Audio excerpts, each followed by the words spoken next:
Ada mengenai niacin. Yang pertama adalah struktur dan sifat umum. Niacin adalah istilah umum untuk asam piridin 3 karboksilat atau asam nikotinat dan turunannya yang menunjukkan aktivitas vitamin serupa. Asam nikotinat dan amida vitamin adalah yang paling stabil. Bentuk koenzim dari niacin adalah nikotinamid adenin dinukleotid atau NAD dan nikotinamid adenin dinukleotid fosfat atau NADP. Salah satunya dapat ada dalam bentuk teroksidasi atau tereduksi. Fungsi NAD dan NADP yakni sebagai koenzim dalam transfer reduksi ekivalen dalam banyak reaksi dehidrogenasi. Niacin tidak terpengaruh oleh cahaya, namun pada kondisi panas, terutama dalam kondisi asam atau basah, nikotinamida menjadi asam nikotinat tanpa kehilangan aktivitas vitamin. Kehilangan dapat terjadi dalam kondisi yang relevan saat proses pemrosesan makanan, seperti kehilangan nutrisi yang larut dalam air. Dapat terjadi sama pencucian bahan yang terlalu bersih. Memasak juga mengubah konsentrasi relatif senyawa niacin tertentu melalui reaksi interkonversi. Misalnya, pemanasan melepaskan nikotinamida bebas dari NAD dan NADP selama perebusan jagung. Niacin didistribusikan secara luas dalam sayuran dan makanan hewani. Diet tinggi protein mengurangi kebutuhan niacin pada makanan karena konversi metabolik triptofan menjadi nikotinamida. Mengenai ketersediaan hayati, NADH merupakan bentuk tereduksi dari NAD dan mungkin NADPH, menunjukkan ketersediaan hayati yang sangat rendah karena ketidakstabilannya dalam lingkungan asam lambung. Faktor utama yang mempengaruhi ketersediaan hayati niacin adalah proporsi dari total niacin yang terikat secara kimiawi. Seringkali ada lebih banyak niacin yang dapat diukur setelah ekstraksi basah daripada dengan serat biosai atau niacin biologis yang tersedia, atau pula dengan analisis yakni niacin bebas. Seperti yang ditunjukkan pada tabel 8.20, seringkali ada lebih banyak niacin yang dapat diukur setelah ekstraksi basah daripada dengan lab biosai maupun dengan analisis. Perbedaannya dapat terlihat secara signifikan.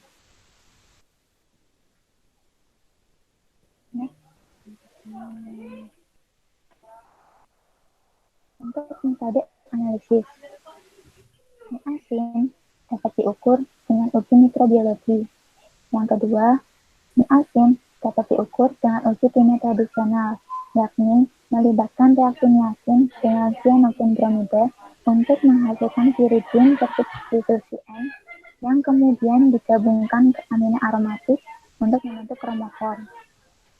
Sejumlah metode HPLC dan LC-MS tersedia untuk pengukuran asam nikotinat, nikotinamida, NAD, NADP, dan turunan niacin lainnya tidak di makanan dan bahan biologis. Dan yang terakhir, HPLC telah digunakan untuk menentukan individu bebas dan bentuk terikat niacin dalam biji-bijian sereal. Baik, vitamin B6. Yang pertama, struktur dan properti umum. Vitamin B6 adalah istilah umum untuk kelompok 2-metil 3-hidroksi dan 5-hidroksimetilpiridin. Memiliki aktivitas vitamin piridoksin. Berbagai bentuk vitamin B6 berbeda menurut sifat substituen satu karbon pada posisi 4.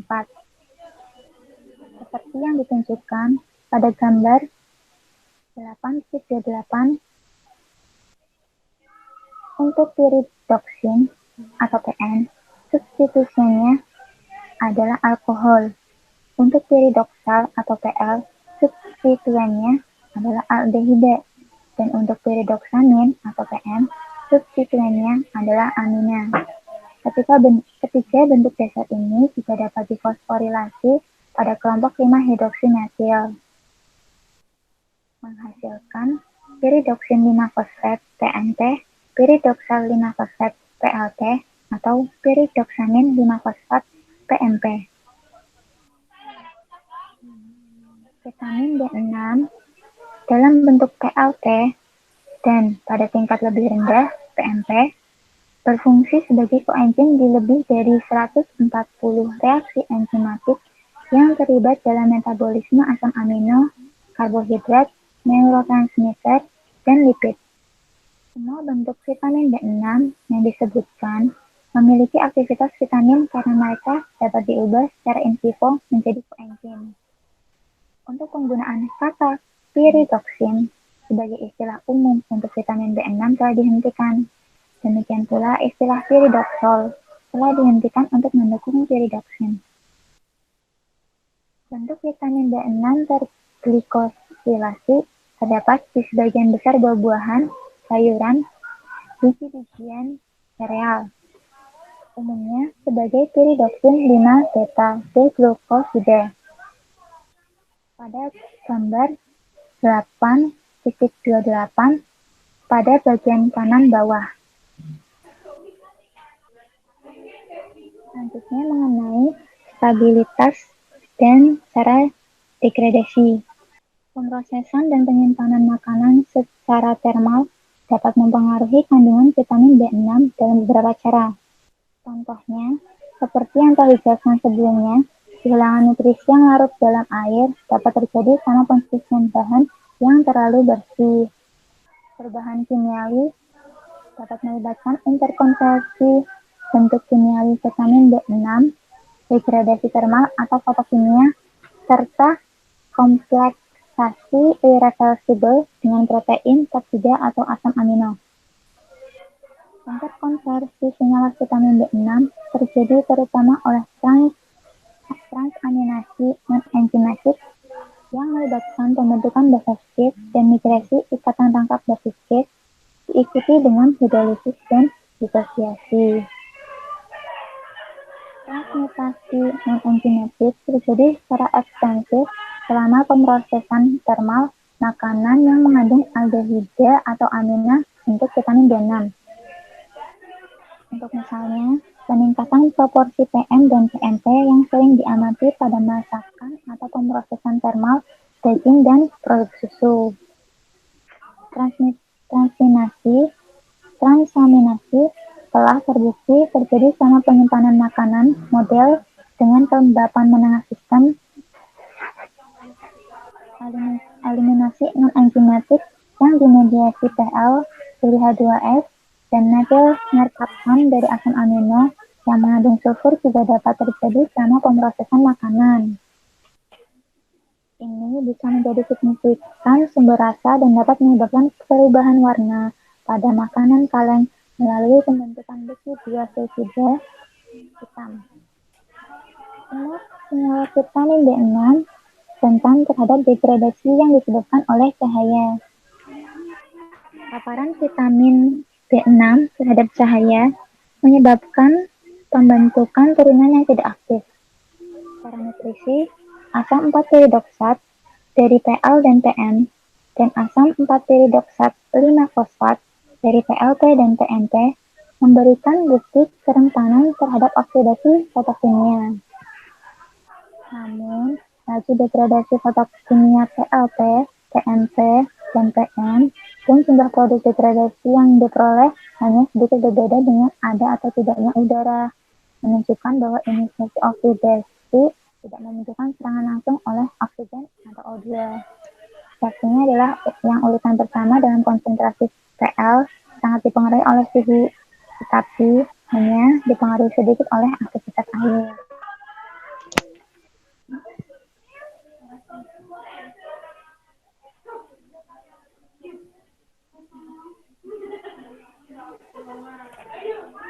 Pada tabel dijelaskan laju degradasi non-fotokimia vitamin B6 sangat bergantung pada vitamin, suhu, pH, larutan, dan keberadaan senyawa reaktif lainnya, misal protein, asam amino, dan gula reduksi. Semua bentuk vitamin B6 menunjukkan stabilitas yang sangat baik pada pH yang sangat rendah.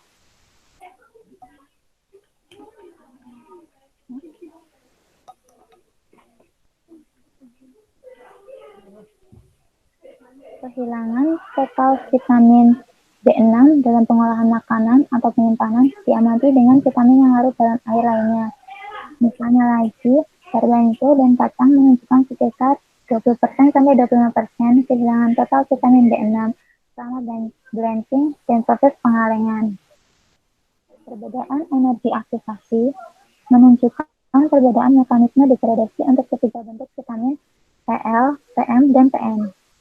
Kalkulasi termodinamika memberikan bukti dari langkah pembatas kecepatan yang umum untuk hilangnya PL, PM, dan PN. Meskipun perbedaan energi aktivasi menunjukkan perbedaan mekanisme degradasi untuk ketiga bentuk ini dari vitamin, kalkulasi termodinamika memberikan bukti dari langkah pembatas kecepatan yang umum untuk hilangnya PL, PM, dan PN.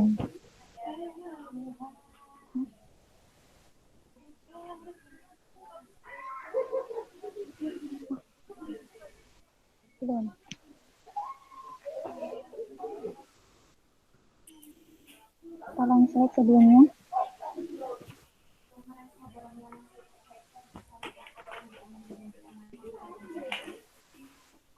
Slide sebelumnya, ya. Vitamin B6 juga dapat diubah menjadi senyawa yang tidak aktif secara biologis melalui reaksi bebas radikal. Radikal hidroksi yang dihasilkan selama degradasi asam askorbat dapat langsung menyerang posisi C6 dari PN untuk membentuk turunan 6 hidroksi. Agaknya reaksi ini bisa terjadi dengan semua bentuk vitamin B6 lainnya. 6 hidroksi piridoksin sama sekali tidak memiliki aktivitas vitamin B6. Bisa di next.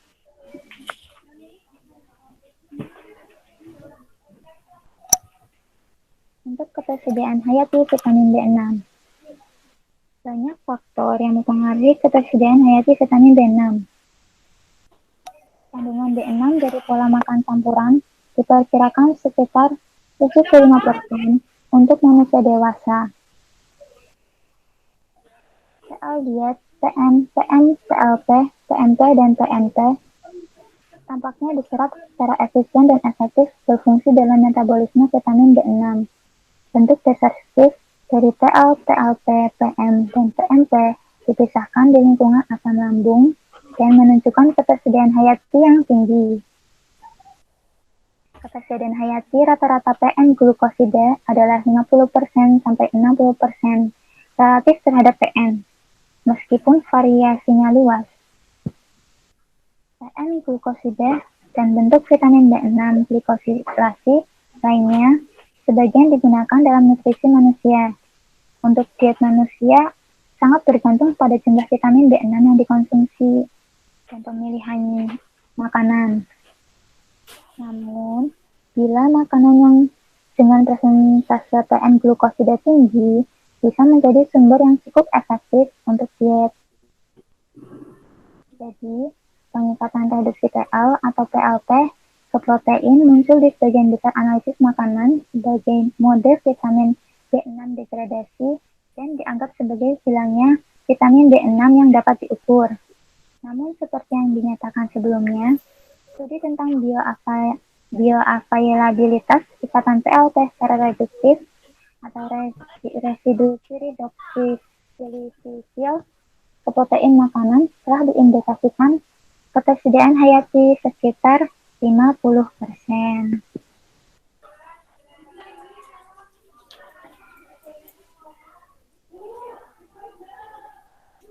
Pengukuran vitamin B6. Vitamin B6 dapat diukur dengan metode uji mikrobiologi atau dengan HPLC. Mikrobiologis tes untuk total vitamin B6 dapat dilakukan dengan menggunakan Ragi Saccharomyces ovarum Proses pertumbuhan kaki melibatkan hidrolisis asam sebelumnya untuk mengekstraksi vitamin B6 dari makanan dan untuk menghidrolisis ester fosfat dan beta-glukosida. Perawatan harus diambil saat menggunakan uji mikrobiologi karena organisme yang digunakan. Metode HPLC didasarkan terutama pada fase terbalik atau pemisahan pertukaran ion dengan deteksi fluorometri atau oleh metode LC-MS terbaru. Metode HPLC yang melibatkan konversi B6 secara kimiawi atau enzimatis variasi ke satu spesial, misalnya PN, rentan terhadap kesalahan yang timbul dari interkonversi yang tidak lengkap. Kemudian menuju pada bab folat. Folat, istilah yang pertama struktur dan properti umum. Istilah generik folat mengacu pada kelas turunan piperidin yang memiliki struktur kimia dan aktivitas nutrisi yang mirip dengan asam folat atau asam stearoyl I-glutamat. Berbagai komponen kelas ini ditetapkan sebagai folat. Penggunaan fluosin dan asam folat sebagai istilah generik tidak lagi direkomendasikan. Asam folat terdiri dari asam I-glutamat yang digabungkan melalui alfa aminonya gugus ke gugus karboksil asam para amino benzoat yang pada gilirannya terkait pada 2 amino 4 hidroksipteridin pada gambar 8.35.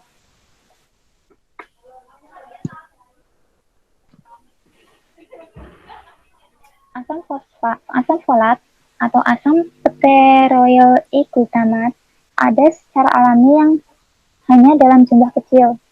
Bentuk utama folat yang terjadi secara alami dalam bahan tumbuhan, hewan, dan sumber mikroba adalah spesies poliglutamil dari 5,6,7,8 tetrahidrofolat atau H4 folat.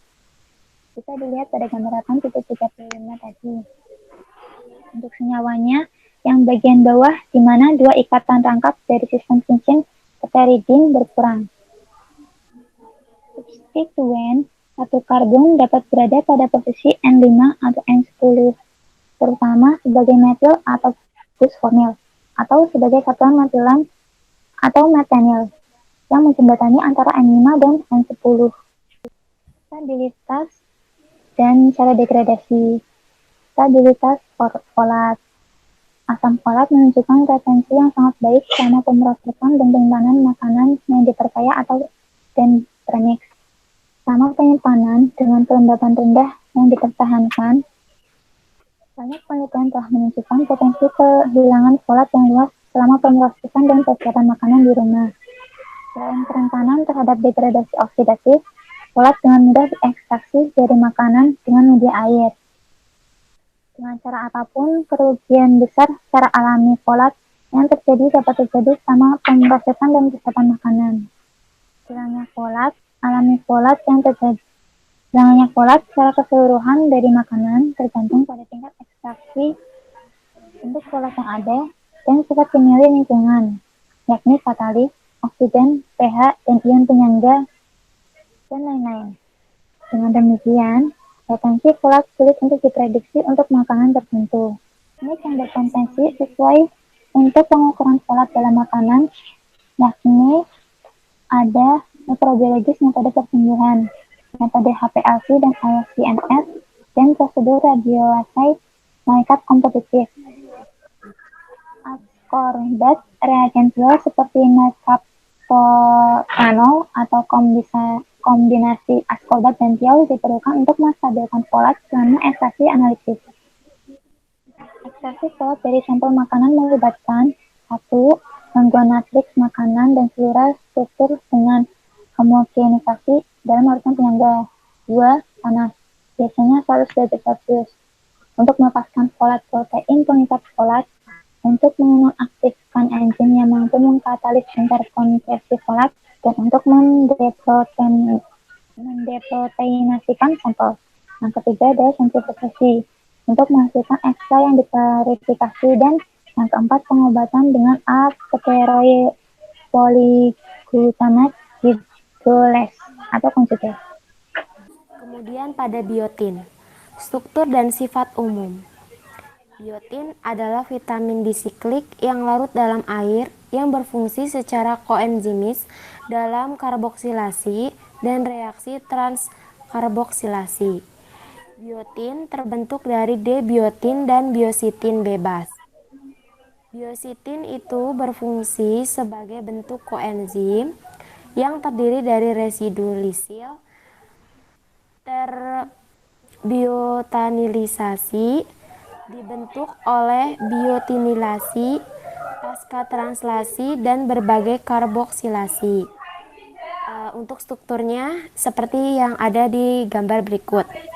Nah, sistem cincin biotin itu terdapat 8 kemungkinan karena stereoisomer, yaitu D-biotin adalah bentuk alami yang aktif secara biologis. Baik biotin kemudian bebas dan biosit yang terikat pada biotin dapat dikonsumsi dalam makanan. Next. Stabilitas. Biotin itu sangat stabil terhadap panas, cahaya, dan oksigen. Biotin pada pH yang tinggi atau rendah dapat menyebabkan degradasi. Hal ini karena mendorong hidrolisis ikatan amida dari cincin biotin sistem. Reaksi cincin karbonil biotin dengan amina dapat terjadi kemungkinan karena kehilangan biotin selama pemrosesan makanan dan penyimpanannya. Nah, kita bisa lihat struktur yang ada di sebelah kanan. Kehilangan biotin selama pemrosesan makanan dan penyimpanan karena proses degradasi dan dengan pencucian biotin bebas. Pada konsumsi putih telur akan mengganggu penyerapan biotin karena biotin itu akan diikat oleh protein safidin dalam putih telur. Ketersediaan hayati.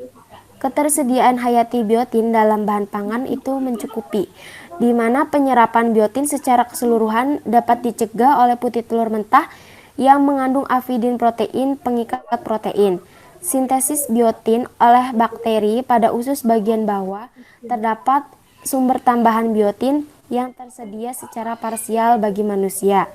Bentuk terikat tersebut dilepaskan oleh biotinidase dalam cairan pankreas dan dalam mukosa usus mengubah bentuk bebas yang aktif secara fungsional. Next.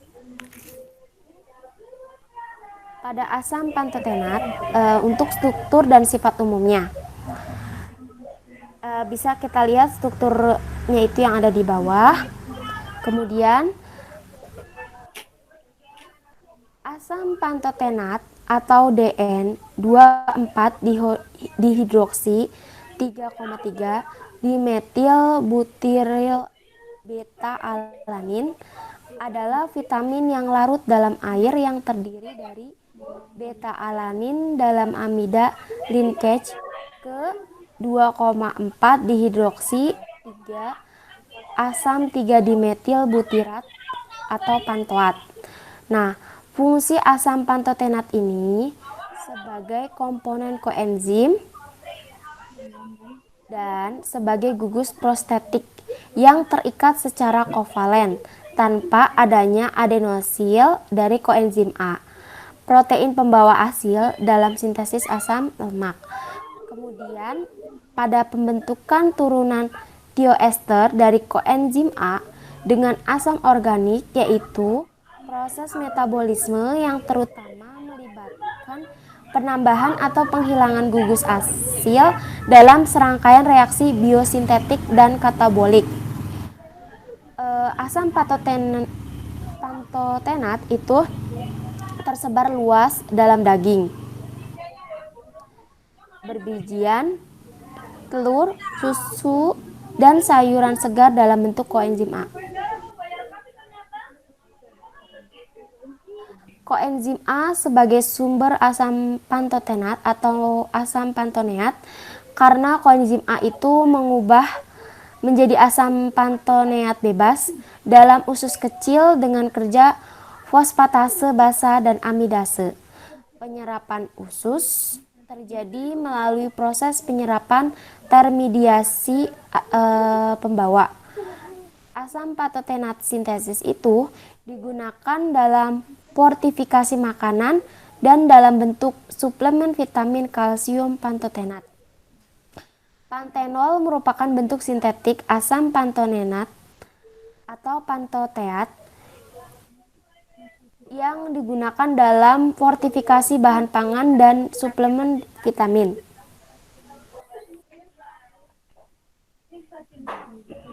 Asam pantotenat itu stabil pada pH 5-7, di mana menunjukkan stabilitas yang relatif baik selama penyimpanan makanan.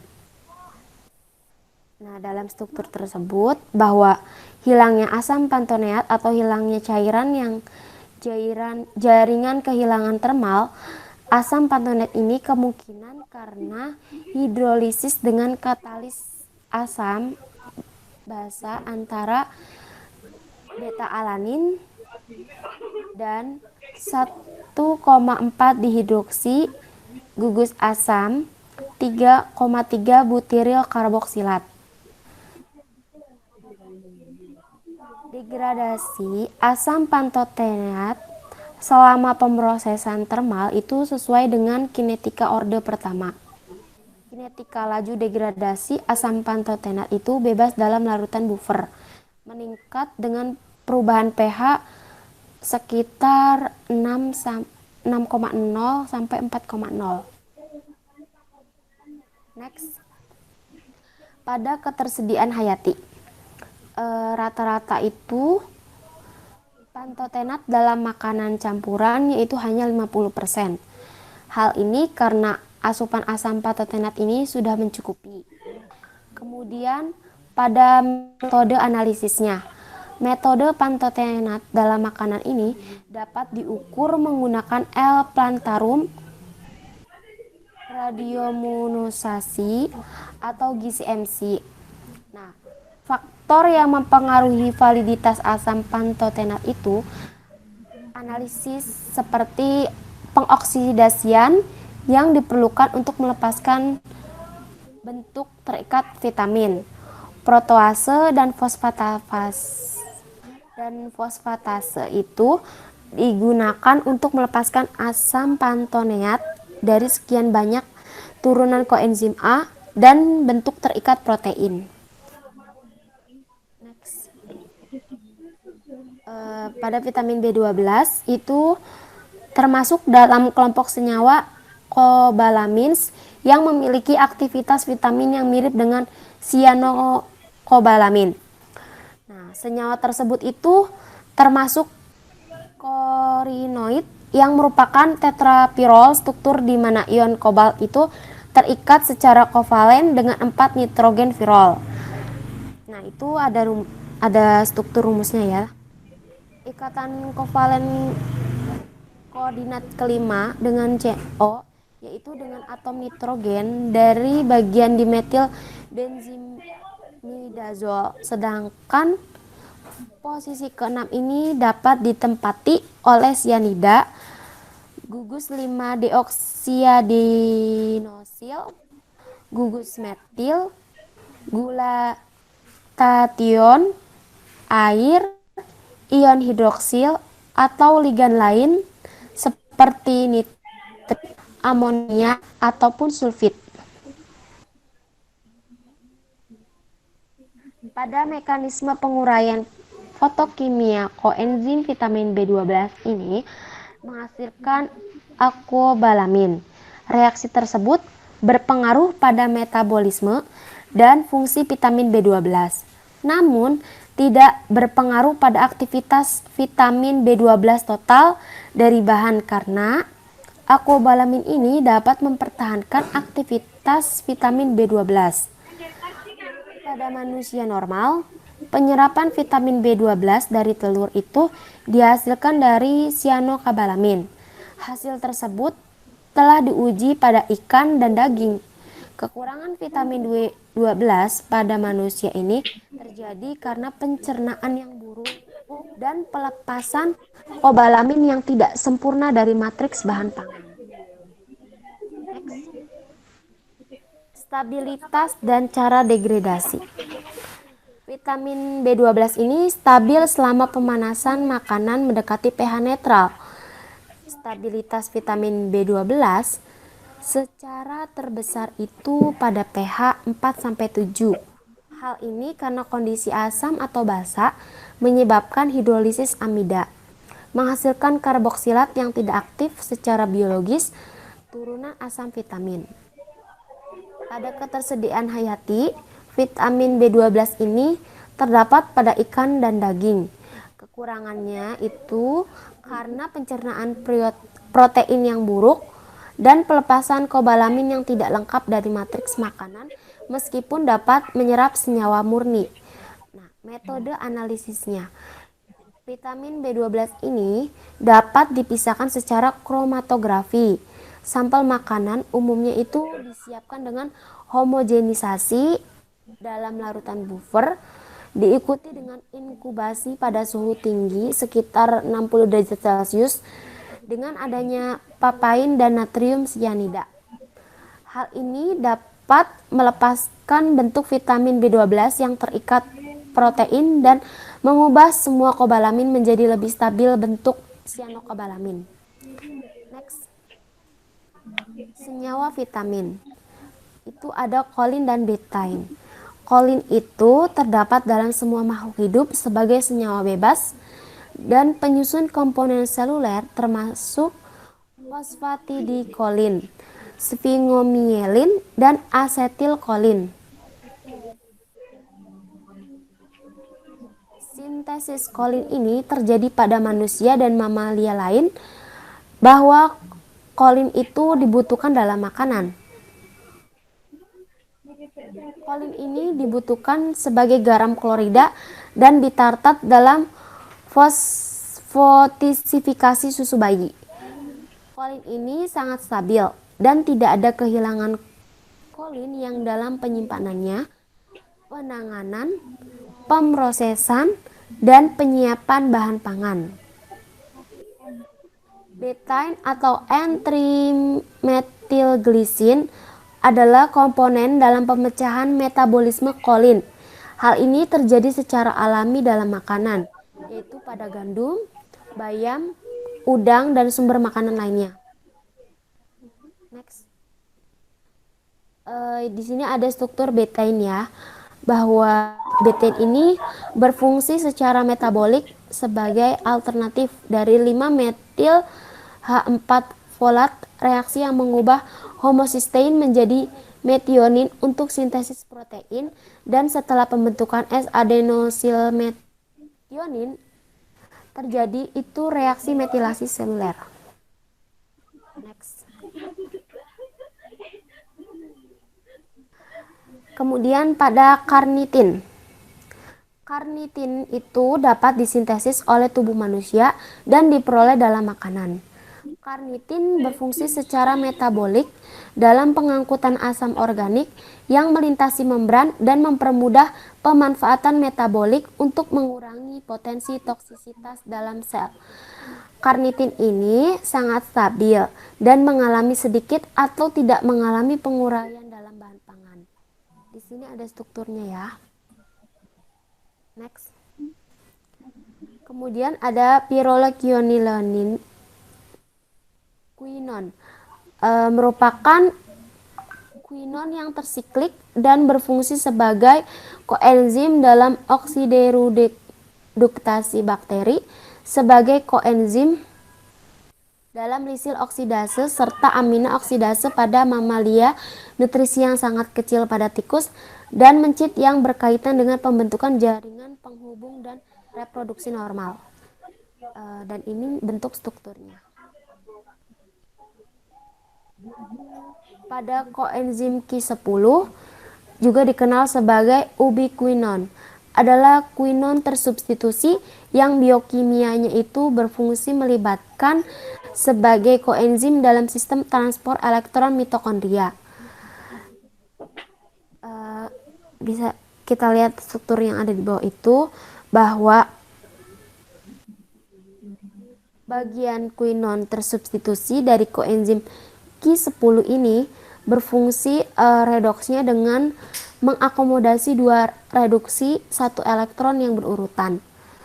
Rantai samping dari isoprenoid yang panjang ini memberikan kelarutan lemak dan berfungsi sebagai membran fungsi redoksnya di mitokondria.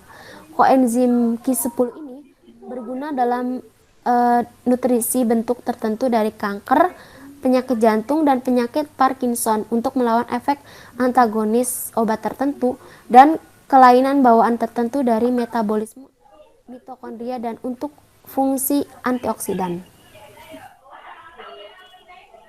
Ya, terima kasih untuk presentasinya.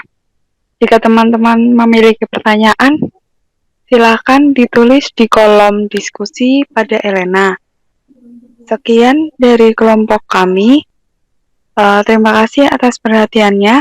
Wassalamualaikum warahmatullahi wabarakatuh.